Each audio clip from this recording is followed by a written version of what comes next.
listening to Rocky Mountain Revival Audio Art Journal, a haven for stories and listeners, a neutral and independent territory safe for all peoples, both young and old alike, in the treacherous political quagmire of story and song, a safety net for you to fall into when you slip on the tightrope of life, an island of freedom in an ocean of thought tyranny, surrounded by sharks that feed on imagination.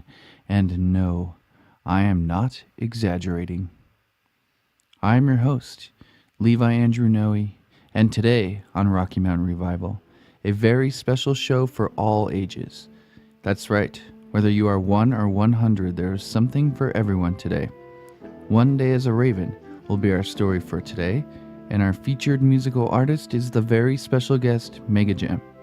Mega Jam is an orchestral indie pop punk, quirk pop, but truly undefinable band from Denver, Colorado, with a rockin' repertoire and a feel-good vibe. More about Mega Jam after our story time. And as always, dear listeners, if you like what you hear, let us know. Subscribe to this podcast, rate us and comment in the iTunes store. Find us on Facebook and Twitter and email us at rmrpodcast@gmail.com. This is a show for you, and if you have questions you want answered or comments that are so brilliant or witty that they need to be shared, don't be shy. Also, if you have a story to tell in any genre, or a song that is pleasing to the ears, if you have any kind of talent that could be audible, submit your work or ideas to rmrpodcast@gmail.com. No periods, no underscores, just rmrpodcast@gmail.com.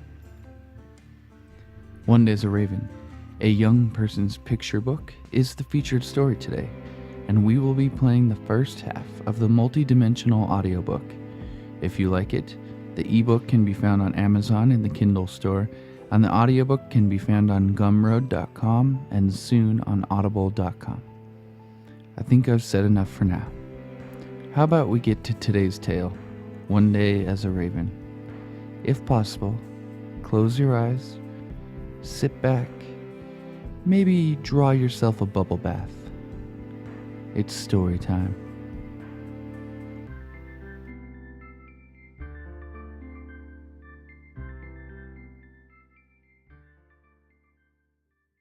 One Day as a Raven. Written and read by Levi Andrew Noe. Illustrated by Patrick Shannon Cross. Original music composed by Daniel Grant and Dwight Forsey.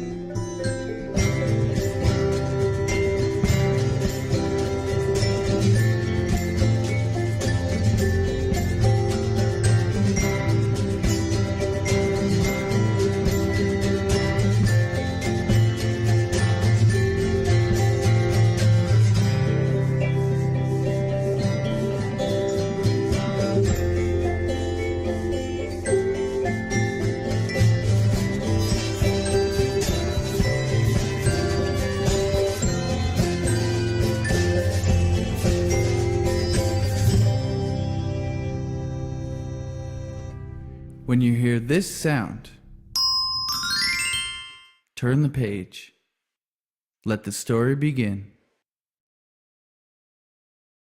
Young Jackson was a good kid. Well, when he wanted, he could be good. Other times he was misunderstood, and sometimes he was just plain bad. If you asked his parents, they'd say that Jackson could do as he should, but sometimes when he did what he would, he'd end up grounded and early to bed. But of course, his mother loved him whichever way, and his father loved him just the same, because they knew Jackson's true face, even as he changed from night to day.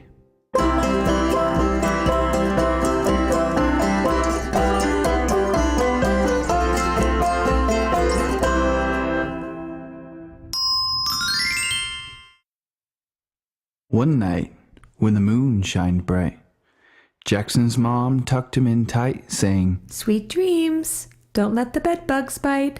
Jackson just smiled and closed his eyes. Soon he fell fast asleep, drifting into the deepest dream. He saw the moon, he saw a tree, he saw a raven and a coyote. Then, shaken from his vivid vision, he woke to a howl that shook and chilled him. While most boys would cry out, "Mommy!" or hide under the sheets and shiver, Jackson just perked with curiosity with what the night might have to deliver. He walked to the window and looked out at the forest, past the brook, to where a shadow sat. Not quite a dog, not quite a cat, but it seemed to be looking into the very window Jackson looked through. And when he felt quite certain that the shadow was looking right at him, he watched it turn and then look back, as if calling Jackson to follow his tracks.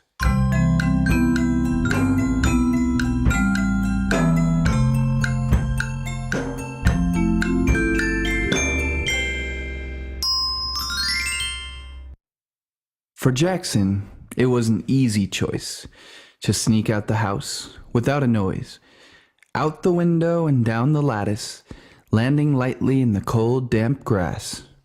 He stopped at the brook and he thought about the things he ought do and ought not, for his father had warned of the likely result if he stepped out at night and got caught. It wasn't a long debate. Jackson had followed his fate. His choices had led him this far. Why not go a bit further? Then something in his sight caught the moonlight just right, and Jackson crossed over the water. He walked to where his eyes had led, looked down at the shadow's footstep. It looked like a dog's, but stranger. It had paws and claws, but wilder. Lost in a game, he ignored the danger. He simply played follow the leader.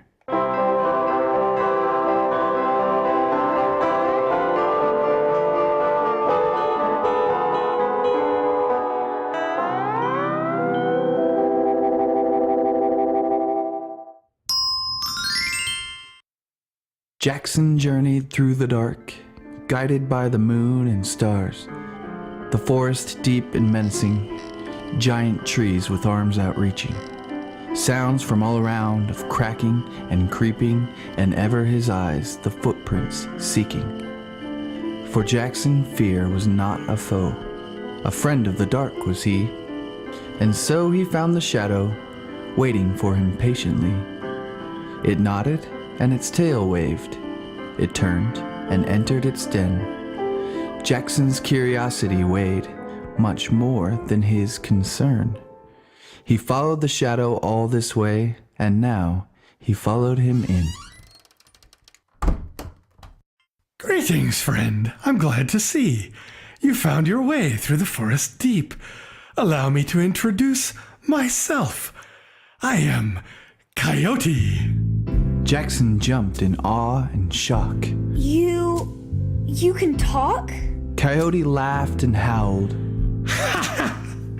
You humans are so proud to believe with all the wonders of the world that you alone can know the word? Jackson felt afraid, though of what, he could not say. Coyote's lips lifted, his teeth gleamed. He was smiling. My friend, thank you for coming and braving the dangers of the journey. But now you must be tired and weak. Can I offer you a drink? Suddenly thirsty, Jackson said yes. Good. I'll go fetch the herbs then. You just relax and breathe. I make a lovely forest tea. The door closed. Jackson sat alone, looking around at Coyote's home. There was a fire, there were clay pots, and the tree stump chair where Jackson sat. There was a stone table, a grassy bed, a tea kettle, and a book and a pen. Nothing much else caught Jackson's eye, until he turned and a feather he spied.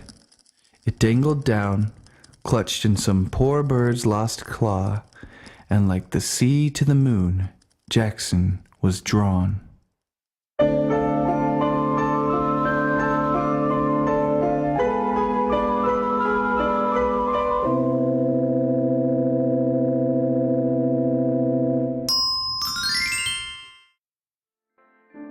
something about the feather. Yes, something. Jackson could not stop his hand from reaching.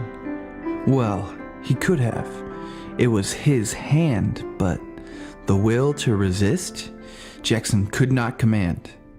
The feather was in his grip in a second. Hidden in his pajamas in less than a moment, Jackson was on his way out the door, without wondering what he took the feather for.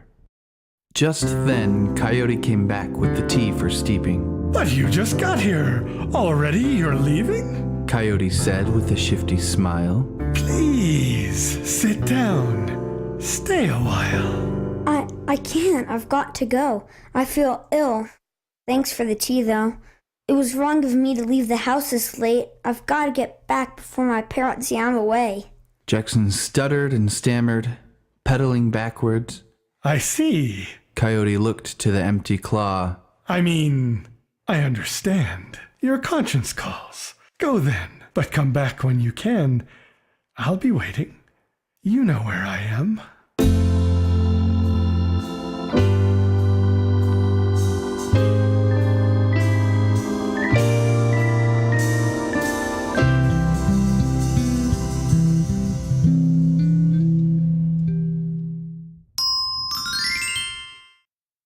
At the door, Jackson could stand it no more. He turned the handle, turned around, and ran. Like a whisper, Jackson was gone. If asked later, Jackson could not have said how he got home and back in his bed. But before he knew, he was in his room alone, and if he didn't disbelieve such childish things, he might have thought he had flown. The next day, Jackson awoke feeling strange. He thought he must have had the oddest dream, but when he reached into his pajamas, he felt the feather. He nearly screamed. He took 3 deep breaths and went down for breakfast. Morning, sweetie. You're up early. Eggs and toast? He wasn't hungry. He shook his head no. How did you sleep? You look pooped. Was it bad dreams or the bright full moon? Jackson could not talk. He just scratched his head, thought and thought, and then the feather dropped. Jackson snatched it up, trying to hide it. Oh, that's a pretty feather. Where did you find it? In the woods. Was all Jackson made clear. That's funny. I haven't seen many ravens around here. He informed his mom he'd be leaving for school now. He dressed, put the feather in his bag, and left the house.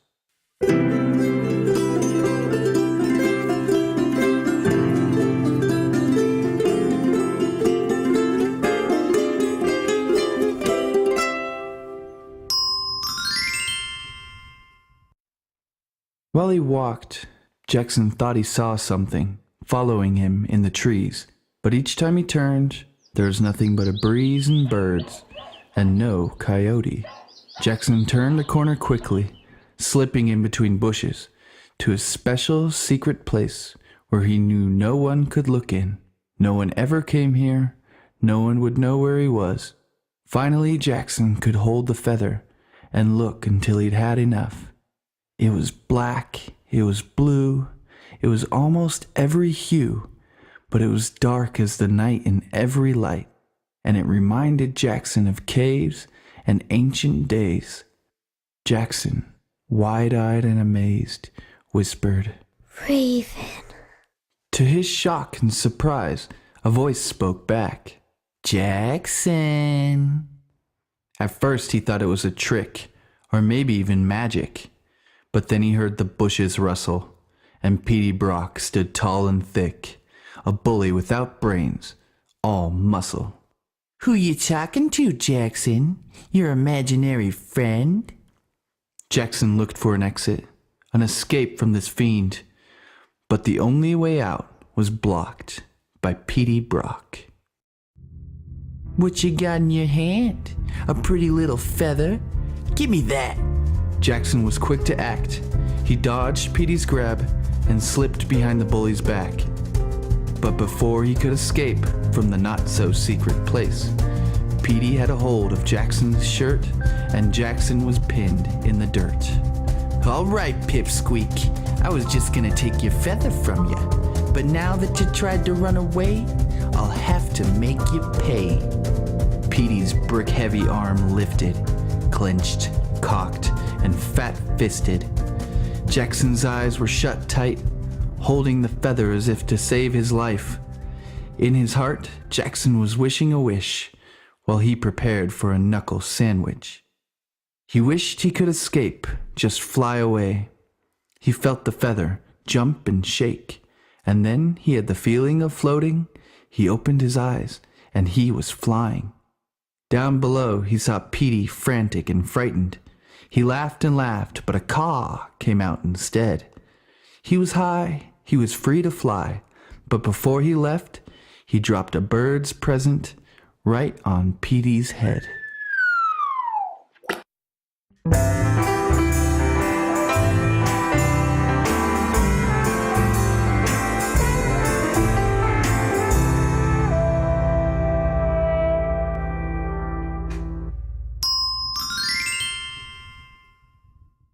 Jackson had never felt so light. He was a raven, a bird in flight. He soared, he flew, he did things he'd always wanted to do. He swam through the clouds, dove down, he did a loop-de-loop. For an hour, maybe more, Jackson glided through the air. He was happier than he'd ever been, without a care. But before long, he wanted to find his friends. So he flew to school, where it was time for recess. He spotted Josh, Austin, and Carly on the swings. Jackson flew right to them, completely forgetting that he was a bird now, and they were children. He called their names, but shrieks and caws came out instead. He tried to tell them all that had occurred, but loud, coughing, obnoxious screams were his words. His friends were annoyed, and probably scared. Go away, you ugly bird! Leave us alone! Make that cawing stop! And Josh threw a well-aimed rock. Jackson ducked just in time. He flapped his wings, taking flight. He was sad and angry. He felt like crying. He hid in a tree. He didn't feel like flying.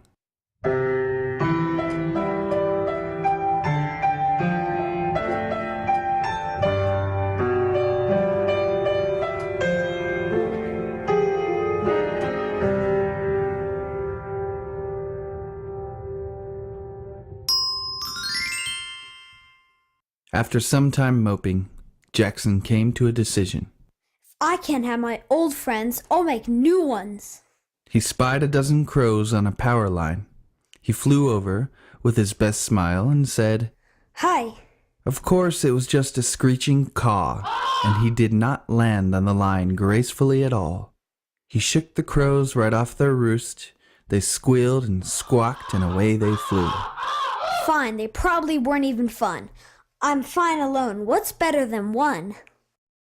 Jackson flew through his town, gazing down on things he'd never seen, in ways he'd never dreamed. Before long, he got hungry. He had a strong taste for meat. Then he saw a hot dog cart and a man about to take a bite.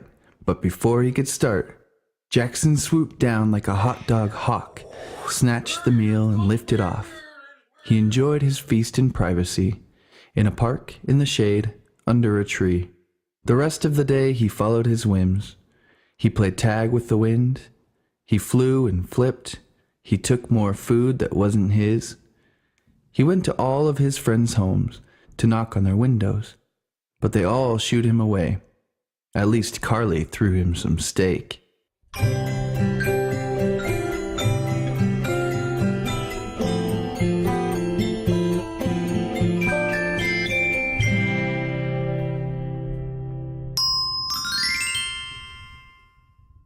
It was a long day, and the sun was setting.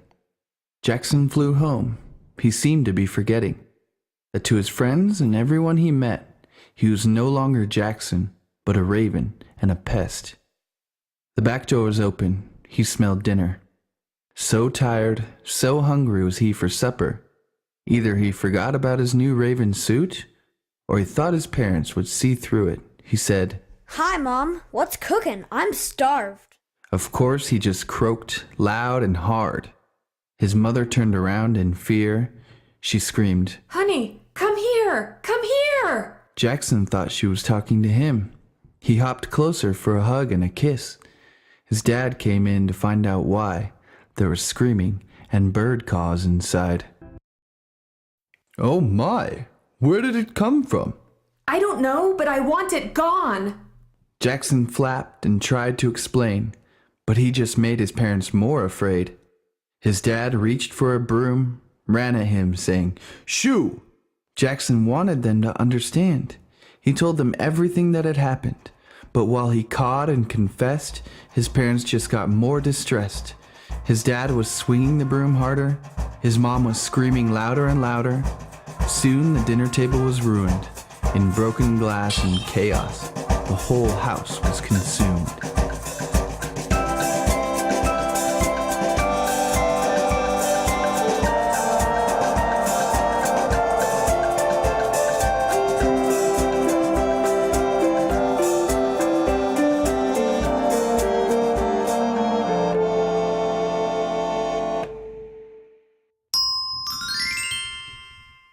And then Jackson knew what a mess he was in. No one, not even his parents, recognized him. He would flee to the forest. Coyote he must find. He hopped to the door, tried to say goodbye, but instead he got a broom to his backside. And it was then that Jackson truly cried. Deep in the forest, once again, darkness and despair closing in, a little boy named Jackson cried in the body of a raven. Well, that's odd. I've never seen a raven cry, Came a voice, hidden in the night. That's because I'm not a bird. I'm a boy. If you're not here to help, then go away. but I am here to help, both you and myself, because, you see, I'm afraid that you're me. Jackson looked around, below and above, trying to see where the voice was coming from.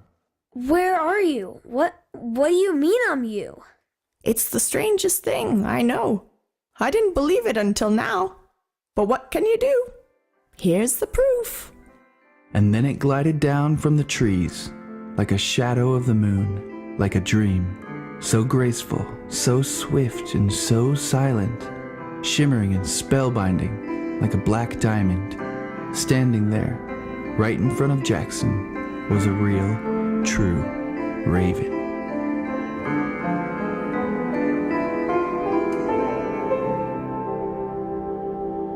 That was the first half of One Day as a Raven. Stay tuned for the next podcast for the conclusion. One Day as a Raven, the book and audiobook were made possible by a number of talented individuals. P.S. Cross is the illustrator. Daniel Grant is the composer and engineer of the audiobook. Max Winnie provided additional mixing and masterful mastering, and generally made the audiobook a polished gem. I wrote and narrated. Jackson is played by Jackson Thunheim, and his mother was played by Annie Thunheim.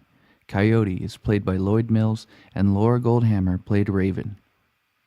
Now, how about some music?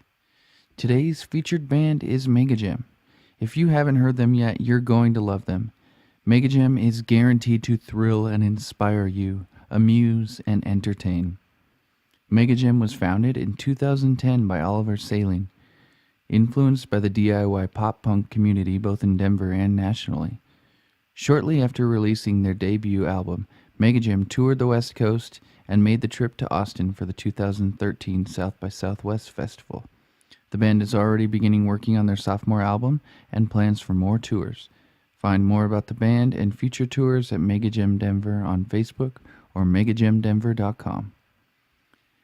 Here's a listen. This one's called Puddles. It's from Colors of the West.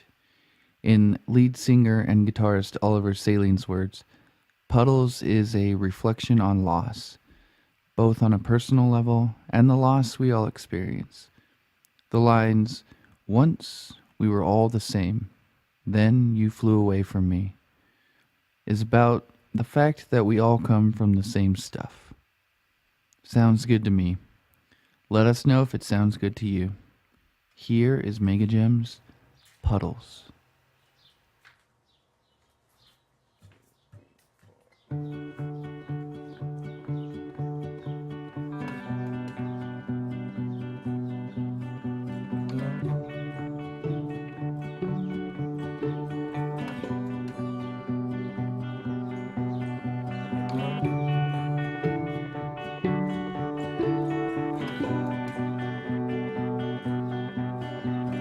All the roads you rode upon will rupture in the sun. Enough begins to take its toll and sounds before we are done. And down, down, down the rain comes crash, colossal sound. Collections of our common fears now puddles on the ground. Around you, surround you.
Once again, that was Mega Gem.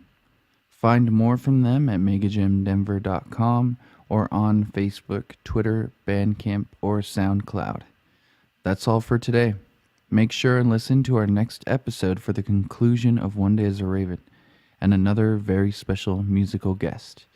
This has been Rocky Mountain Revival, an audio art journal, and I am your ever loyal host, Levi. And I can't say it enough, because everyone needs to know that they are pretty and valued and that their podcast is neat enough to be listened to.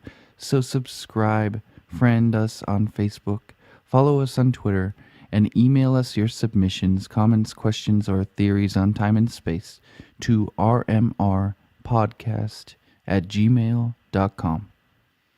And as is the custom of Rocky Mountain Revival, I'm going to leave you with a haiku to mull your mind over. This one's about people just being themselves and rocking it. Here it is. Tucked purple polo, headphones, dance at the crosswalk. You've got the green light.